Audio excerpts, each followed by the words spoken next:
Hi guys, இன்றைக்கி நாம் என்ன வீடியோ போட போகிறோம்னா முக்கியமான விஷயத்தை பற்றி தான் காய்ஸ். நம்ம கூட யாரும் வரப்போகிறதில்ல, நம்ம கூட யாரும் வாழ போகிறதில்ல. நம்ம நம்ம வேலை உண்டுன்னு இருக்கோம். நம்மளை பார்த்துக்கிறதுக்கு நம்ம அப்பா அம்மா தவிர வேறு எவனும் உங்கள் கூட இருக்க மாட்டான். நீங்களே ஒத்தைக்கு ஏறி நீங்களே உழைச்சி செஞ்சு வாங்க. முக்கியமாக இந்த ஆம்பளை பசங்களுக்கு நான் சொல்கிறது என்னென்னா, இந்த போதைப் பொருள் மேலெலாம் கையை வைக்கவே வைக்காதீங்க. ஏன் தெரியுமா? இந்த போதைப் பொருள்லாம் நீங்கள் ரொம்ப மோசமானது. ஏன்னா நீங்கள் அடிக்கிற அந்த போதைப் பொருள்னால அந்த சுவாசிக்கிறவாங்கள அவங்களுக்கும் சேர்த்து பாதிப்படிக்காதீங்க, நீங்களும் பாதிப்பாகாதீங்க. இந்த படத்துலலாம் பார்த்துருக்கீங்களா, சிகரெட் அடிப்பாங்க, அதெல்லாம் உண்மைக்கு அடிக்காங்க இல்லை, எனக்கே தெரியாது. நீங்களும் இந்த மாதிரி உண்மையில சிகரெட்டில் அடிக்காதீங்க காய்ஸ்.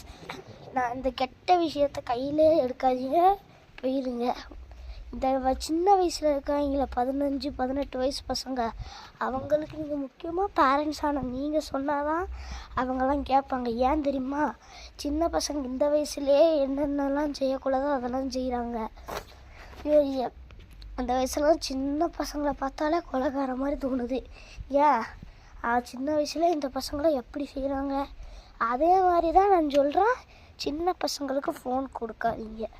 ஏன்னா சின்ன பசங்க நிறைய அப்போ பார்த்தாலும் ஃபோனே பார்க்காங்க. அதுலேயே சில பேர் மெண்டல் ஆகியிருக்காங்க.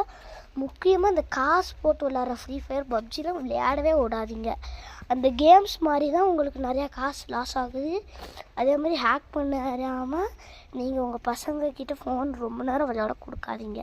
சின்ன வயசு பசங்களுக்கு ஃபோனே கொடுக்காதீங்க. அவ்வளோதான் கைஸ் என்னோடய வார்த்தைகள். பாய். என்னை எங்கேயோ பார்த்துருக்கேன்னால இன்னுமா நான் தெரியல. பாய்.